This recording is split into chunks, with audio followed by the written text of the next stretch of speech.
Hello class, welcome to chapter 3. We look here at probability, and as you know, probability is the likelihood of something happening. So it is what surrounds us, and we often think, what is the chance that it's going to rain today, or the flights to LA, Los Angeles are always late. I wonder if I should expect my LA flight to be on time today. So we have these kind of questions, and we constantly compare what we know of an event occurring to inform our expectations of how it will occur in future. And so for this we use mathematical backing to solve these probability problems. So let's start with experiment.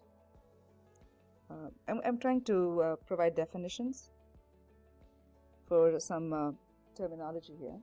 So experiment would be a planned operation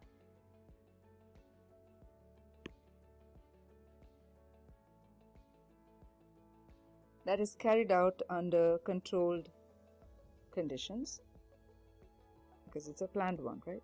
So we control the conditions. And an example would be flipping a coin twice. Okay? You know how famous this example is in stats. So we'll go with the traditional example then. So then we have something called trial, experiment and trial. Now trial is one repetition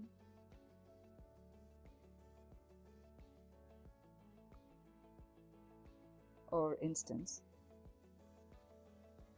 of an experiment.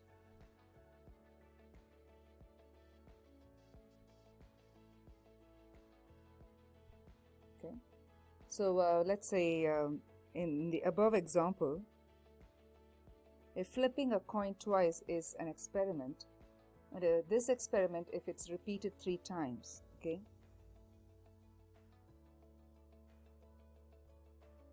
repeat the experiment of flipping. My pen went flipping. Repeat the experiment of flipping a coin twice. Put that in parentheses. 3 times. Okay. So what we see here is that in each trial, you flip a coin 2 times. This implies, this arrow with 2 lines and an arrow implies. This implies that there are 3 trials. So I hope that explains to you what the difference is between a trial and an experiment. And then we have outcomes, of course.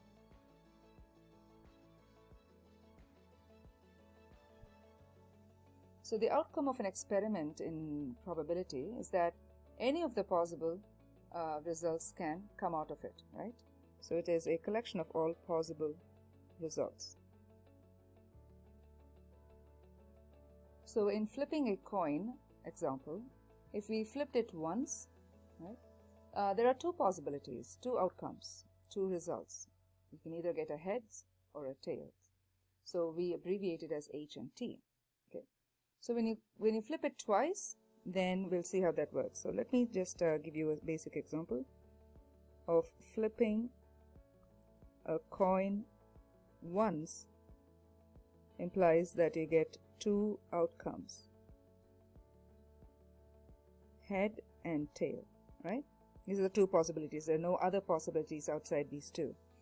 But when you flip a coin twice, so flipping a coin twice is that you flip it once and you might get a head or a tail, and flip it the second time you get a head or a tail. So you are having 2 layers. So it's going to look a little more complicated, but these are the possible combinations. Okay, that you flip the coin first time and you got a head. The second time also you got a head. The first time was a head, the second time was a tail. The first time was a tail, the second time was a head. First time was a tail, the second time also was a tail. You see that? So you have, and so if you're flipping it 3 times, then you'll have HHH, HHT, and you have those many outcomes there. Alright? So we will take a look at an example and just see if we can understand the experiment, trial, and outcome from that example. Two friends sit down together to study in the library. One of the friends is a nursing major and one of the friends is a business major. You choose one of the friends at random to receive a free coffee from the library cafe. So A, describe the experiment in words. B, how many trials does this experiment have? And C, what are all the possible outcomes of this experiment? Okay, so think of the experiment. The experiment is, there are two friends seated there and you get to choose one of them at random. So the experiment is choosing a friend at random. I'll just write experiment first.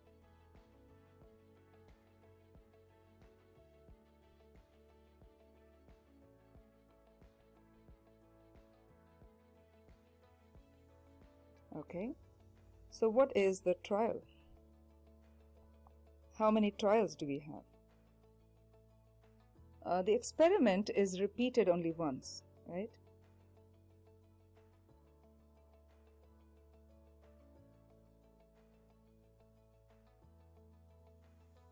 So you can safely say that your trial is also 1 in this experiment because of this. So trial equals 1. There's only one trial in this experiment. And for C, in terms of outcomes, the outcomes would mean all the possible results here, right? So what are the results? The results are that you might choose a friend who is a nursing major or a business major, because those are the only two possibilities, right? You're going to choose this person at random, so we don't know which one it will be. So the possible outcomes are nursing major and business major, right? We can extend this idea, right, into further definitions of events and sample space. So we can say, well, a sample space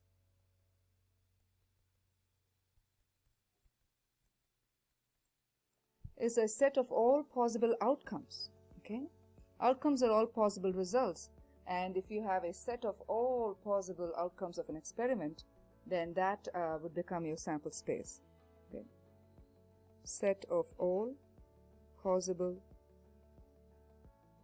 outcomes of an experiment. So we use the word set, and in math, set has its own meaning. Meaning you will write your collection in curly brackets. That's how sets are written. So if you are flipping a coin once, the two possible outcomes are heads and tails. So this is how you will list it: H, T in curly brackets. So this becomes your sample space for flipping a coin once. So these are the all possible outcomes here. Okay. If you go to the other example we did, flipping a coin twice, this would become the sample space. Okay. The sample space is the collection of all, or the set of all possible outcomes. Then we have events. So event is a subset of the sample space. It's a sub-collection, right? Subset of the sample space. Sometimes we write sample space as SS. All right. Or in some ways you're grouping this. So we usually use capital letters to denote events, etc. And say for example, if we say an event of flipping a coin would be flipping a heads, then you are saying that your event A is flipping a coin and getting a head. Okay. So I would say A is, you're describing basically what outcome or what a subset of the sample space you're interested in. So flipping a coin and getting a head would be A, right? So that is a subset. So only H would be in your event. So event A would be just the H, because that's the only outcome you can expect here, right? Now we talk about the probability itself.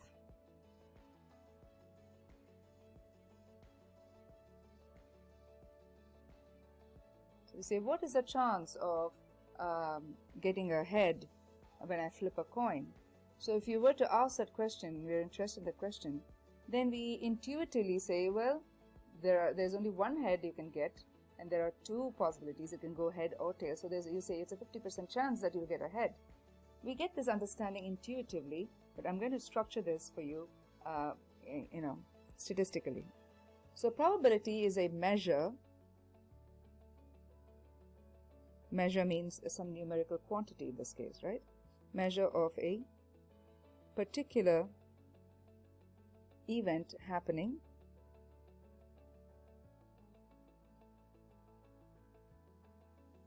compared to all events in a sample space.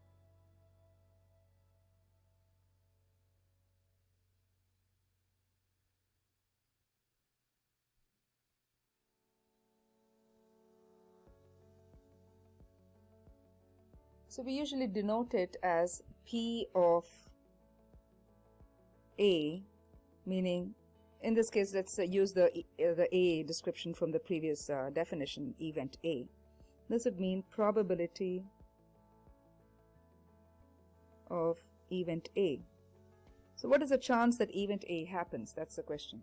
So here you can think of the probability of event A is the measure of a particular event happening.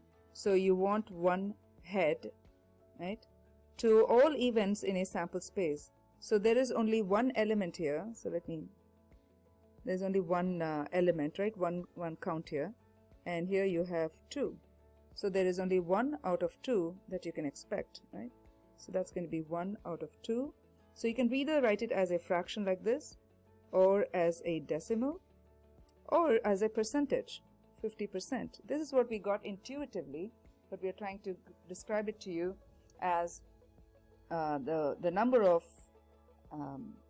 results or outcomes from event A divided by the total number of outcomes in the sample space.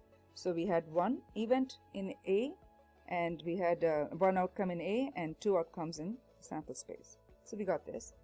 And remember that probabilities are always between 0 and 1 inclusive. Always lies between 0 and 1, both inclusive. I'll give you an idea. Now 0 and 1 are plain numbers, but if you converted them to percentage, 0 converts to 0% and 1 converts to 100%. We know how we change it to percentage, right? Multiply by 100%. And so if you think of it as a number line, okay, where we have 0 here and 1 here, this is 0.5 right in the middle. So this is basically 0%, this is 50%, and 1%, 100% for 1. What we're saying is, if you're talking about a chance of something happening, 0 indicates no chance, no way that it can happen, and 100% would mean that absolutely it will happen, certainly. Okay, I'll just say certainly.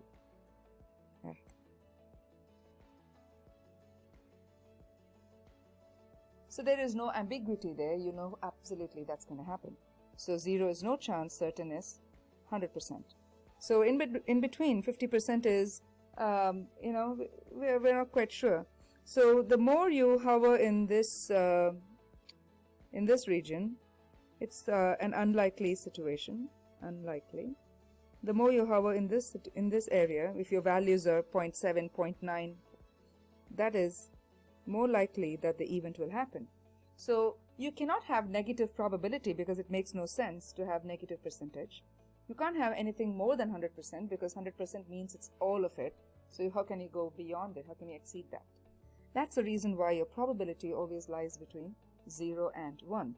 So the way we describe it is A, not necessarily this particular example A event where we're talking about getting ahead. any event A, this is how we will write. This means there is no chance that that event A can occur. That's what this means. Okay? This means that event A can never happen. So understand that we are writing it all in mathematical notation, so it has to be crisp. We can't have it written in words. So P of A equals 0 is a crisp way of saying that event A can never happen. If I say P of A equals 1, it means that event A always happens.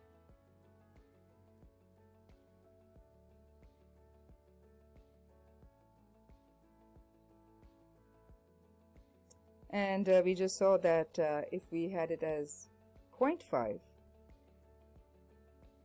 we can say that event A is equally likely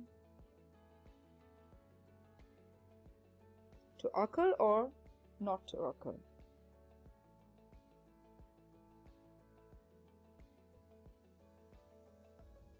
Right?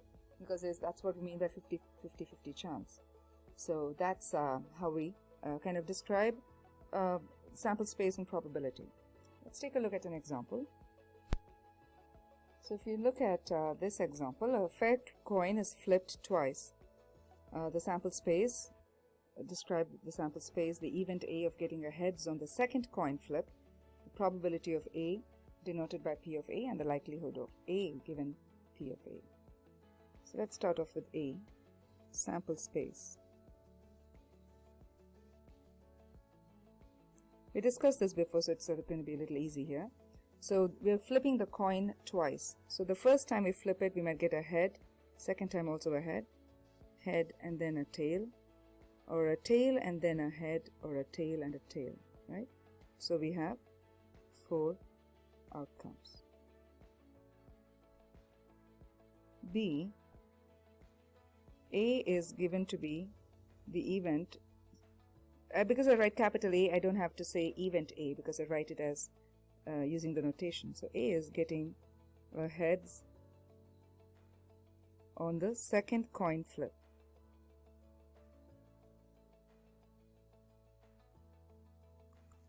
So you're looking at the second position, okay, the second position to see where there is a head. Okay. So then you come back here and then you define your A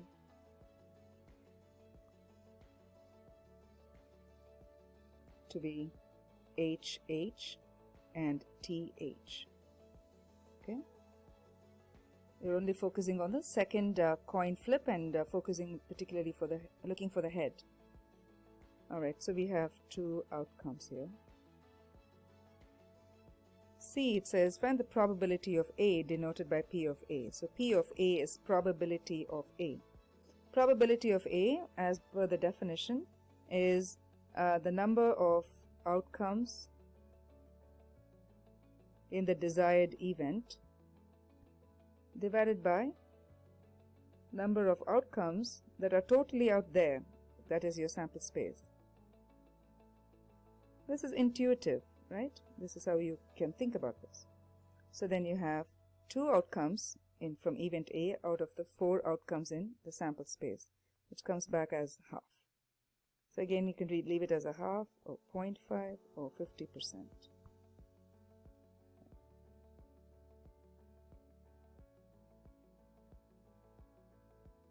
What was D? D was the likelihood of A. Okay. So we got P of A to be half, which is right in the middle. It's neither close to 0, which means it's unlikely, nor close to 1, which means it's more likely. It's right in the middle, exactly in the middle.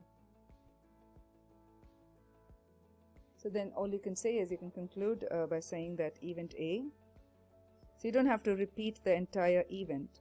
If you want, you could, meaning you can say getting a heads on the second coin flip is equally likely to occur or not to occur. Event A, getting head on second coin flip. is equally likely to occur. Notice the language there, right?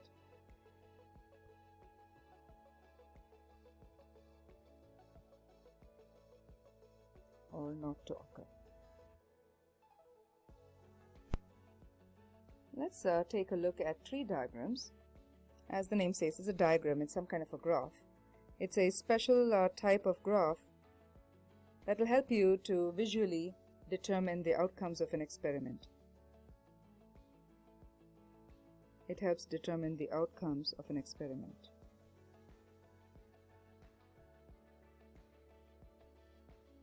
It's called a tree diagram because it's got branches and it looks like the tree, or branches of a tree, branches off. So it just makes it more visually appealing, and it makes it easier to solve the problem. Okay.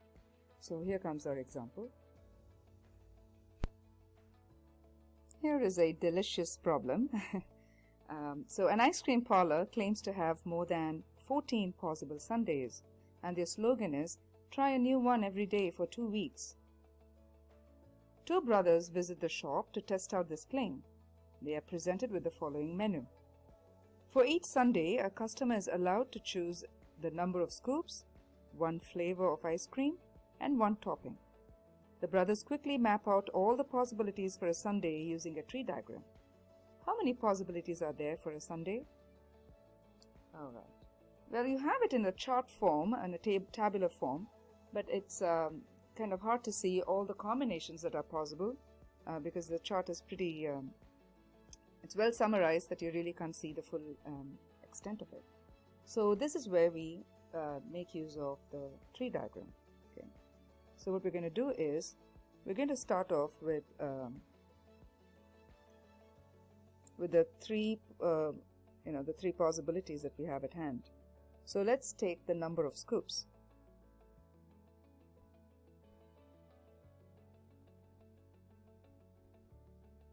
Okay. So then that will be, you can choose 1 scoop or 2. Okay, I'm trying to draw a tree diagram, so I need to space it out. Okay. And next we have ice cream types, right? Well, flavors.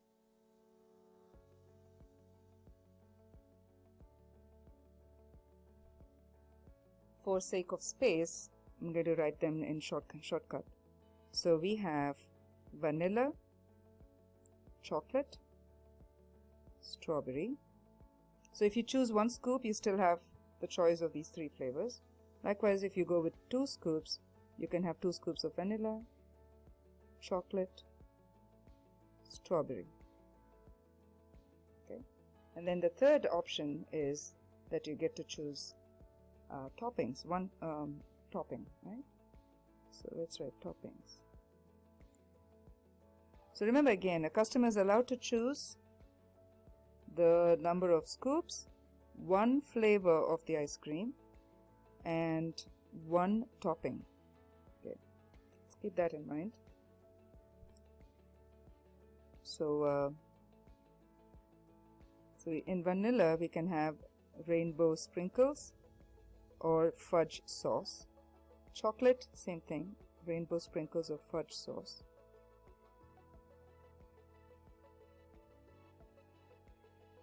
And if you went with 2 scoops, there again, right, because that was your choice, the number of scoops was your choice. And here again you have RS, FS. Rainbow sprinkles or fudge sauce. Wow. So I know it is really large and it's kind of spread out, but it gives you a very nice view of what your options are. Okay. So what it comes down to is, this is how you will read it. I'm going to kind of circle it for you. So this is 1 sundae option. So you can go with 1 scoop vanilla with rainbow sprinkles, right? So the other one would be, let me look for a different color. The other one could be like this. 1 sundae option, where you could have 1 vanilla but with fudge sauce. and then you could go for some random option here. So that's another sundae option. Does it make sense? So you can go for 2 scoops, one flavor which is chocolate, and one topping which is rainbow sprinkles. So what you see here is the bottom row, the red row, kind of tells you all the possibilities. So it's enough that you just counted the bottom row, because that branches back in turn and it leads you back to that path, right? So it's coming from that big tree, and then these are the branches. So count these branches. So let's see, 1, 2, 3, 4, 5, 6, 7, 8, 9, 10, 11, 12. So if you look at the total number of possibilities for a sundae, there are 12 possibilities. Okay. So we'll say total number of possibilities for a sundae equals 12. So what does this mean? If you go back to the claim of this ice cream parlor, they said try a new one every day for 2 weeks, right? If it's 2 weeks, there are 14 days. So, but then if you look at the options, you only have 12 options. So you cannot really try a new flavor for 2 weeks. You can only try it for 12 days. So their claim actually, that slogan is actually false, right? That's what you conclude. So, so that's a nice example here. We're going to use this example for, to describe upcoming concepts as well. So I want to insert a quick formula here. We just saw this formula, but I'm going to give you a formal name for this. Relative frequency method. We've seen this in chapter 2, relative frequency table. It's a similar idea, relative frequency. In relation to the whole, what does it mean? That is what a relative frequency would mean. What is this frequency? What is the number of times that occurs here? How does it relate to the number of times it occurs in total? So P of A, probability of finding an event occurring, would be the number of times. This is just what we did above. I'm just formulating it. Number of times event A occurred divided by the total number of events.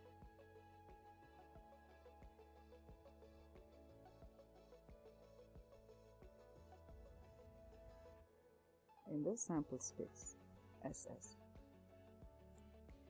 So I'll give you an extension of the same ice cream problem. The 2 brothers in the first example decided to try the lucky sundae, where the employees of the ice cream parlor choose the sundae for them. A. What is the probability that the brothers will end up with a 2-scoop chocolate ice cream fudge sauce sundae? And B. What is the probability that they will have a sundae with strawberry ice cream? So we need to find the chance, right? The likelihood. What is the chance? What is the probability that they will end up with 2-scoop chocolate ice cream fudge sundae? So to kind of formalize this, this is my event. My event is getting a 2-scoop chocolate ice cream. I know it's hard for you to concentrate on the problem with all the yummy stuff in this problem. So that is our event. So you always can describe the event in words, right? That's how we can understand what they're talking about. But when we talk about probability of A, remember that's a number. If you go back, I just gave you the formula. It's the number of times event A occurs divided by the total number of events in the sample space. So we know that there are totally 12 possibilities, right? We just measured that. 1, 2, 3, 4, 5, 6, 7, 8, 9, 10, 11, 12. We counted it to be 12. So we got the 12. And we now need to look at the numerator. It says the number of times event A occurs. So how many options do we have for them to get 2-scoop chocolate ice cream fudge sauce? So let's go to the 2-scoop tree. So that's the 2. And then you want to go to the chocolate. And then you want to go to the fudge sauce. So you can see that your option for that is just there's only one option, right? There's no other option where you get 2 scoops and a chocolate and a fudge sauce. This is the only option. So you can clearly see that that is our option, meaning that is the only number of times. There's only one number of times that the event A can occur. So your probability is 1 out of 12. I use the traditional A. You could use L for the lucky Sunday or something like that. Right? So we're not stuck with A. It's just convenient for us. All right, let's move to B. B, what is the probability that they will have a sundae with strawberry ice cream? So I'm going to use capital B to describe this. Okay, so strawberry, getting a strawberry sundae ice cream.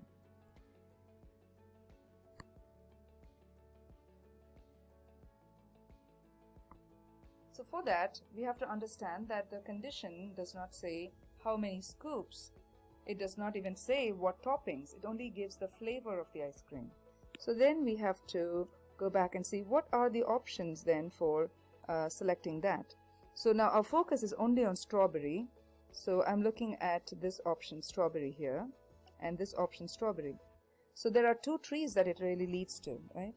So I have a 1 strawberry leading me to either a rainbow or a fudge option, or I could go with 2 scoops again leading me to rainbow or fudge option. So what I have then is 1, 2, 3, 4. I can count 4 options there, and that tells me that there are 4 possible outcomes.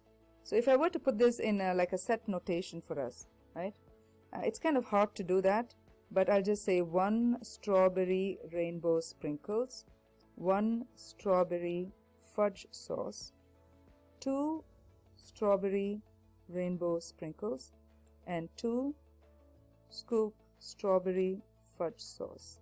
It's kind of too much, but I hope you can see what I'm trying to do here. Right? So then you go ahead and count how many events there are, how many outcomes there are in this event. How many outcomes. So we have 4 outcomes. So then when you try to find the probability of B, you know that is 4 outcomes for the event B divided by total of 12, which then reduces to 1 over 3. So the probability of the brothers getting a sundae with strawberry ice cream is 1 over 3, 1/3. I would like to introduce the next principle, which is the fundamental counting principle. What happens here is, let's take a look at the ice cream example and assume that instead of 2 toppings, there were 20 different toppings. Right? Realistically, that's what happens, right? In places like Yogalicious and all that, they have several toppings. So if you had 20 toppings, is it even practical to draw your tree diagram with 20 options for each ice cream flavor? And again, you can imagine the ice cream flavors could be again plenty, right? Think of another 20. So it becomes quite tedious. And how do we do this without a tree diagram? Or how can we overcome the limitations of a tree diagram? That's where fundamental counting principle comes in. Okay, so it basically says multiply the total number of outcomes in the first process, second, and the third process. Okay, so if the number of outcomes in the first process, okay, in our example it was our scoops, right? Let that be A, but in our problem it was 2, right? We had 2 options, 1 scoop or 2 scoops. Then number of outcomes in second process. This is in general, but for our particular problem it was the flavor, ice cream flavor. And we had call that B. We had 2 flavors. And then the number of outcomes in third process, and for us it was the toppings.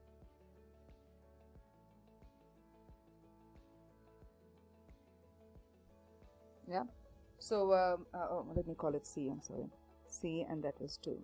So the fundamental counting principle, FCP, I'll just call it that for short, says just multiply A times B times C so that it gives you the total number of outcomes, to get the total number of outcomes or total possibilities. So in our problem, if we just did 2 times 2 times 2,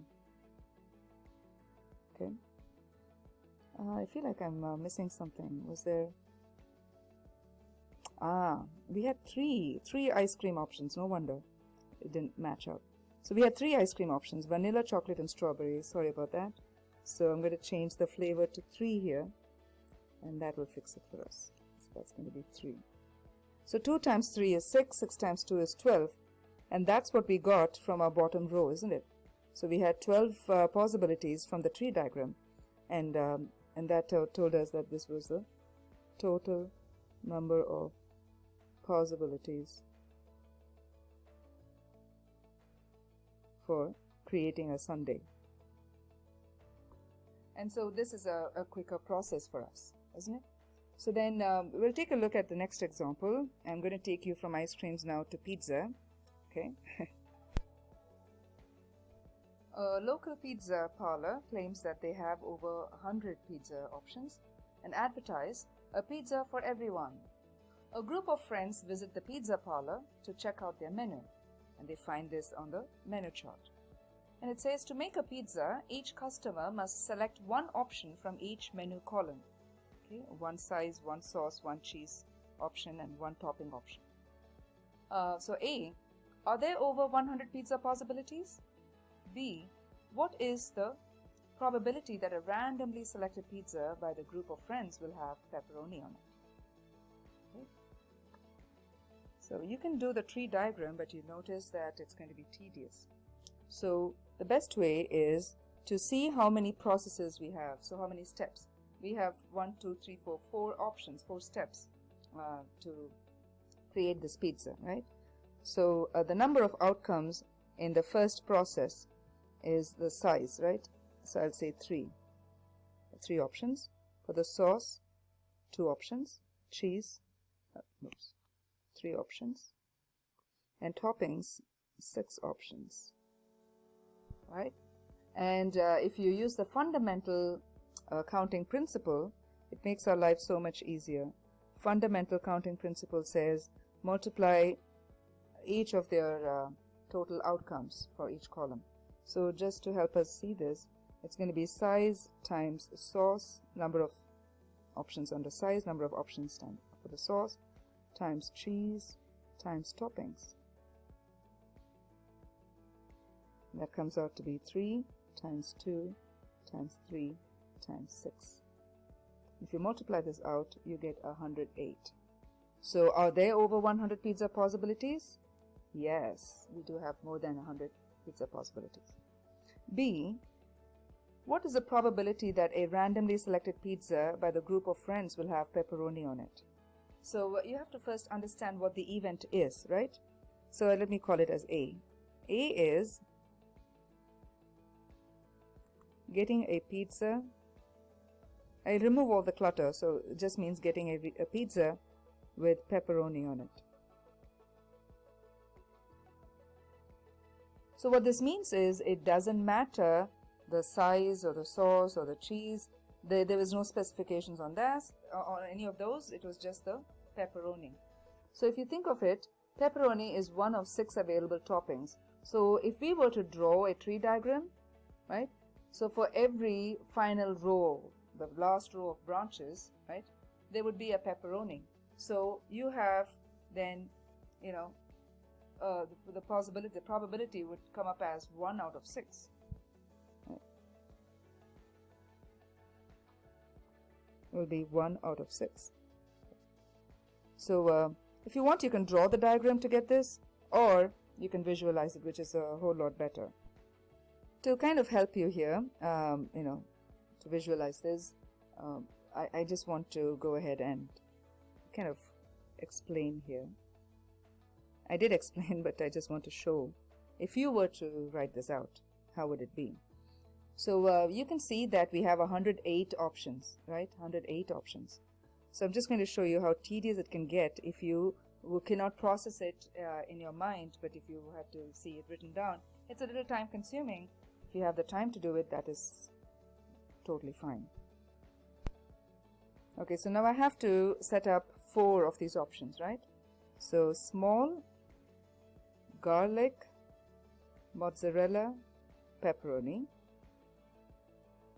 Small, garlic, mozzarella, sausage. This is going to be tedious, I can already tell. Small, garlic, mozzarella, ham. Small, garlic, mozzarella, pineapple. Because only was pepperoni, that is pineapple.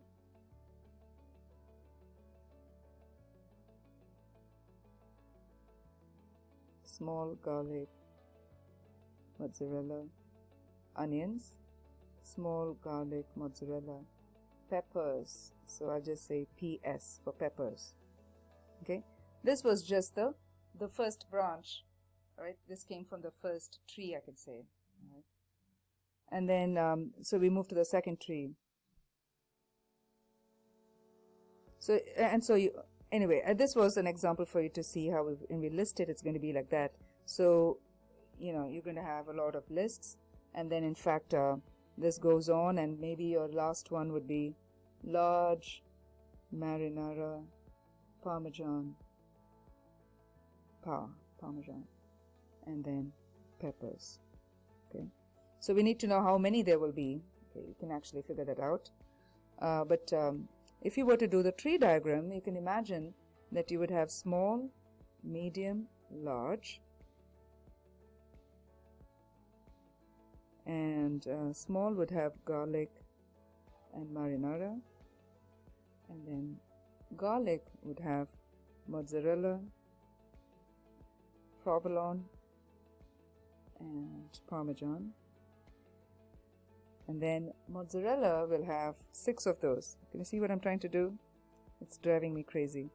Okay, so this, and it's not even the first tree that I finished, and it's already cumbersome. There's no space, that's why. Pineapple, onion, and peppers. And then I have to repeat this whole thing for the PR, which is provolone, and then for the parmesan. And then I have to do the same thing for the marinara, right? So mozzarella, PR, par. So what we are saying is, when I try to reason out and get 1/6, what we were saying is, you just do, if it helps at all, do one branch, okay, one of it, and you can see that, oops, you went to the pepperoni, right? So you'll get a pepperoni from there, you'll get a pepperoni from here, pepperoni from here. So you can eliminate the other choices, right?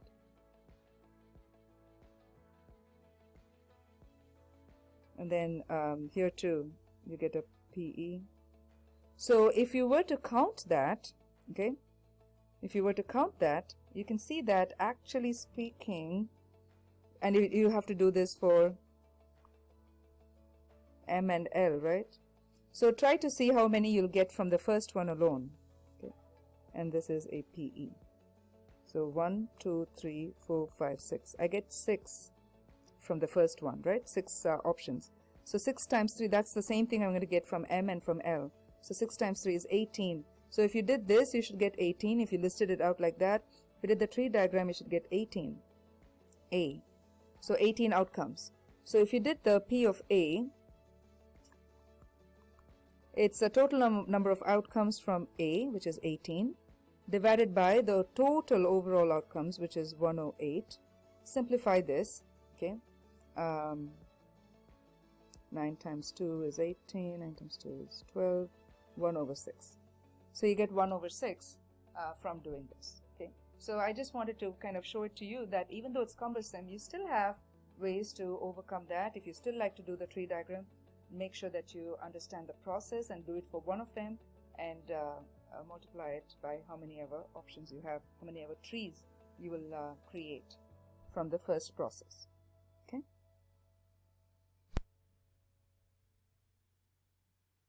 Okay.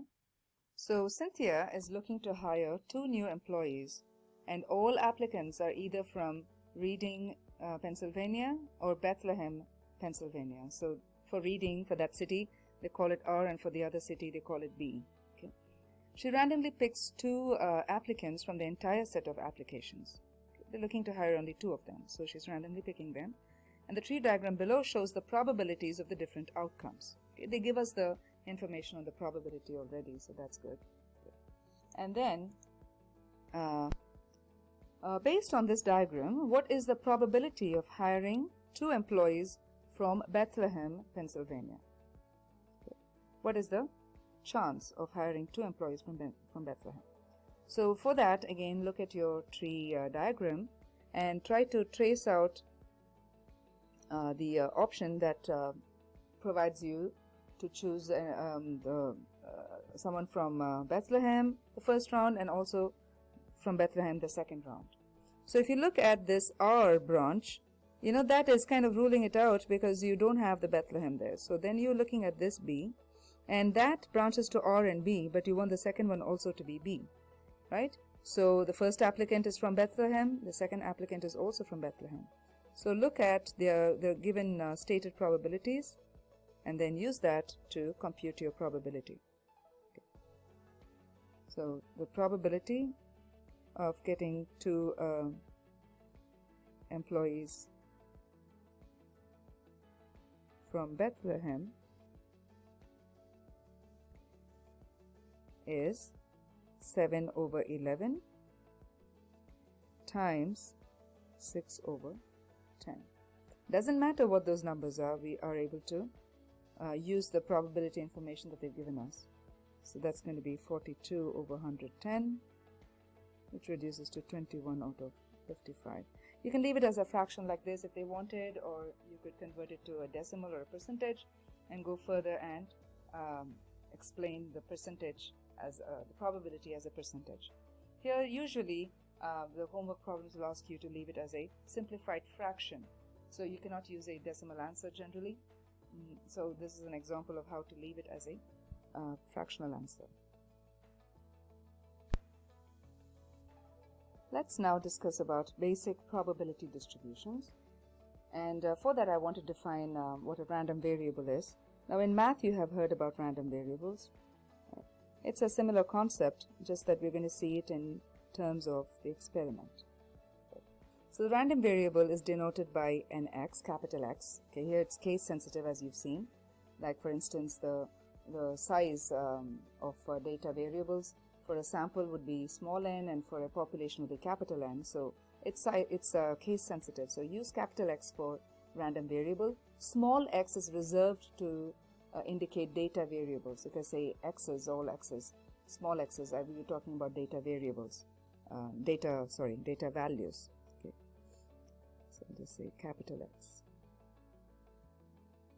Okay, and what this means is it describes the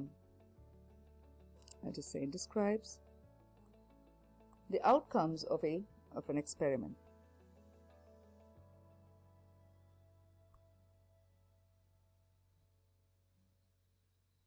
Of a statistical experiment.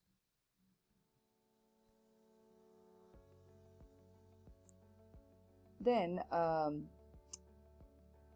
because of that, it can take a set of different possible values.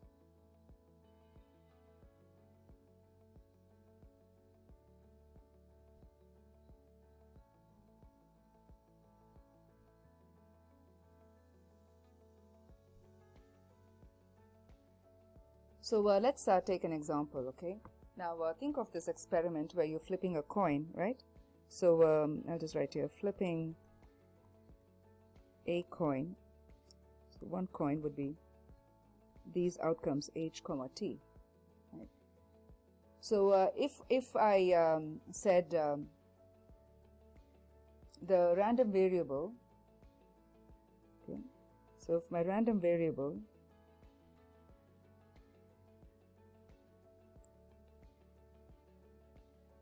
describes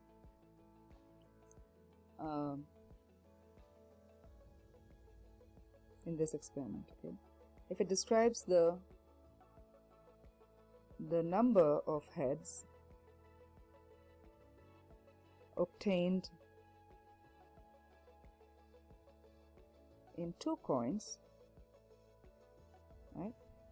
If that was how I described, then if you look at the sample space, remember we had H, H, HT, TH, and TT, right? So what we see is, if you were seeing it in terms of random variable and assigning values for the outcomes, and you're interested only in the heads, right? So we see that there is a possibility of getting 2 heads, 1 head in each of these cases, and 0 heads, isn't it? So then your x, random variable x, will have all these possible outcomes, 0, 1, or 2, where you're saying there can be 0 heads when you flip 2 coins, there could be 1 head, or you could have 2 heads when you flip 2 coins, right? So we can then see that you're able to now not keep it as letters, you're able to assign a number, the random variable, because it can vary depending on how the flip happened, right? So the outcomes are described numerically in a random variable. And how do we denote it? We denote it with the letter x, but if you're trying to find the probability, okay, of that x will take one of these values, right? The capital X is all of these. So what is the probability that the value of x takes one of these? So I'll write that here. Probability of x equals x. Okay. What this means is, sometimes they will simply say P of x, which is what we've seen before. But remember, it is basically the x, capital X is all the choices, and what if it chose to be one of those x's, one of those choices? Okay. Could be this, this, or this. Right? So we're saying this denotes the probability that capital X, the random variable x, will take the value, let me rewrite that,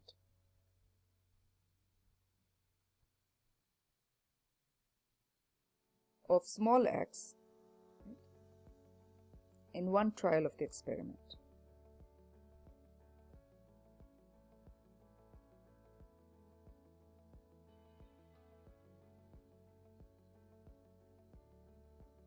So I'll give you an example here. Okay, x is the number shown on a roll of a standard number cube.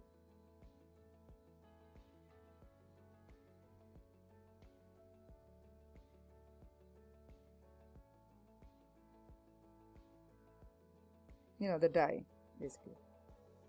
So if I write P of x equals 2, what this means is, they're asking us to find the probability. This means the probability that the number cube shows 2. That's what this means. Remember again, x, capital X, has how many possibilities? 1 through 6, right? 1, 2, 3, 4, 5, or 6 if it's a die. And if we have x equals 2, we are specifically saying, well, what is the probability that the number cube shows a 2? So 2 is one of the possibilities out of the 6, isn't it? So we're going to use this idea to build probability distributions. Okay. So we have a couple of conditions there. Let's take a look at that, and then we'll go about building it.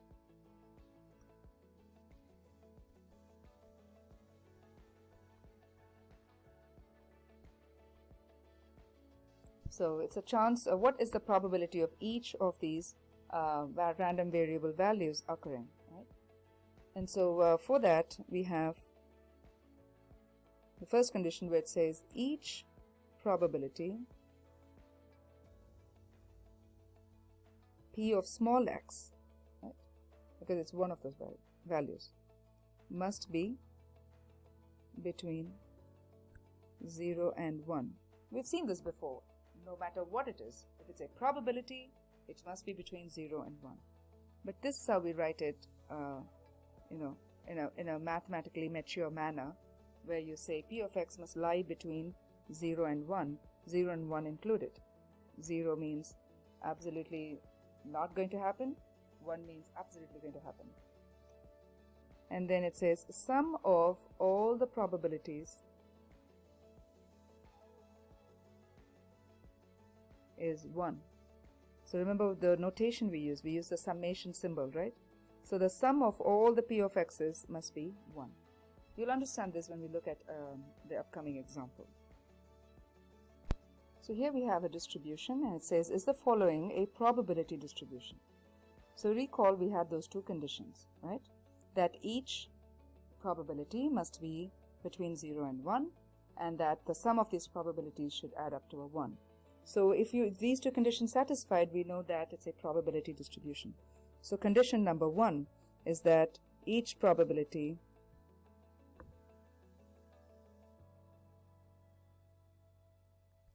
value in the table, so we have 1 over 2, that's the first one, right? That is less than 1, meaning it's between 0 and 1. Then the next value in the table is 1 over 3, that's also between 0 and 1. And the next one is 1 over 6, that's also between 0 and 1. So condition 1 is satisfied. Condition 2 says sum of the probabilities must be equal to 1. So half plus 1 over 3 plus 1 over 6. We have to check if it is equal to 1. So for that, of course, use the LCD, right?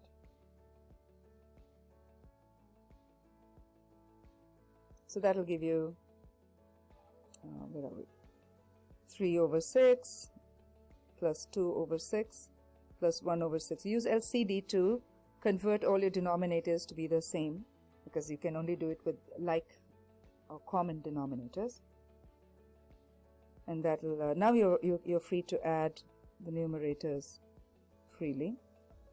So 3 plus 2 plus 1 is 6. 6 over 6 is 1. So the second condition is also satisfied.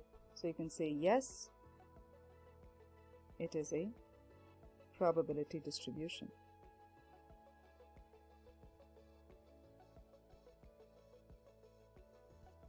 Okay. What if you were given partial information and asked to create a probability distribution table? So here's an example. A news program reports that 46% of the population are in favor of a certain issue and 48% are against the issue. Create the corresponding probability distribution table. Now right away, if you know the percentages are your probabilities, right? Usually. But here they're talking about the proportion that are in favor or that are against.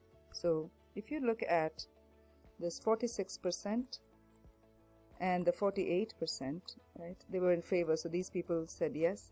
This percentage of people said no. If you see that if you add these two, it only takes you up to a 94%, right? So to build a probability distribution, they must add up to 100%, because when they say the sum should be 1, you know 1 is the same as 100%. Therefore, it is a common practice, although it's a common practice to report yes and no only, here we will include the undecided category. Okay, so what is the undecided category then? That's the remaining ones, right? You need 100%. You got 94% of response. So the undecided should be the 6% of the population. Okay, so if you were to build a probability distribution based on this, you have the random variable column and the P of x column where it's for each x. So for those who said yes, it would be 46%, which is, remember it has to be written in a decimal form so that you can judge if it's between 0 and 1. No would be 48%, which is 0.48, and then undecided would be 6%, which is 0.06. Watch out for that. And then if you did add these three, you'll get a 1. Individually, they are each less than between 0 and 1. So you have built a probability distribution that is looking good. Okay. Now, if you had a distribution, this is what you created, so we are careful about the conditions. Sometimes you can, just to confuse you or just to test you, they can give you information like a probability that is -1/4. Okay, don't be alarmed. Because you can never have a probability that is negative. So again, don't think that something is wrong at your end. It's just that they've presented the question like that with an incorrect probability. So it cannot be a probability distribution, even if one of the probabilities doesn't work. Okay. And let's say if you are given 0, is that okay? If the probability, say undecided, was 0 instead of say we got 100% from just the yes and the no. 0 is totally fine because, you know, in your probability, it can accept 0 and 1 inclusive. So that is fine. Negative probabilities or probabilities that are above 1 are the ones that won't work. Okay. Here comes our last example for this lecture. A student randomly selects classmates from their local community college, and they ask each how many siblings he or she has. The table below summarizes the data. Construct a probability distribution. What they gave us here is a frequency distribution. Can you recognize that? You have the frequency column, right? So what is given to us is a frequency distribution, and we need to create a probability distribution. So for that, I'm going to add another column, because remember again, if you recall, we saw the formula to find the probability to be relative frequency formula. And previously in chapter 2, we learned about relative frequency table. So relative frequency and probability are the same. Does that make sense? So let me write that here. Relative frequency is the same as the probability that we're looking here. So go ahead and build another one. I'll just use the space. I'm going to call it P of X. Okay.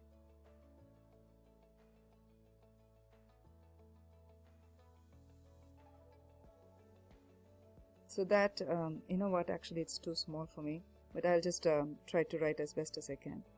Now for relative frequency, we have to have the total of this column, right? So get your total,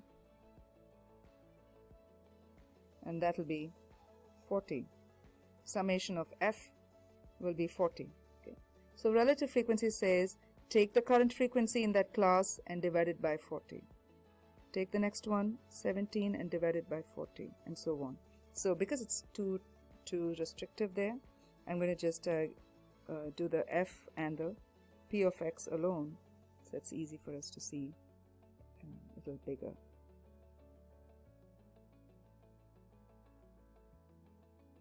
And here we got the total as 50, right? So the P of X would be 8 over 50, which is 0.2. Use your calculator to compute that. 17 over 50 is 0.425. 11 over 50 is 0.275. 3 over 50 is 0.075. 1 over 50 is 0.025.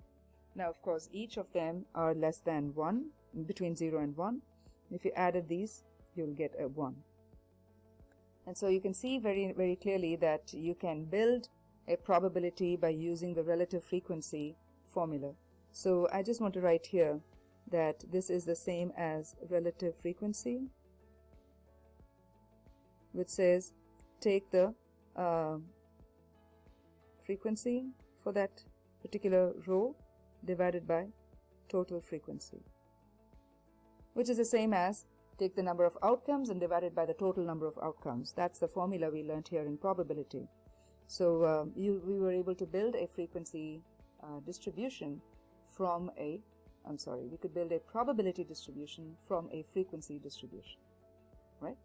So I hope that helps here, and with that we wind up this lecture here, and we will continue with chapter 3 topics in the upcoming lecture. See you soon.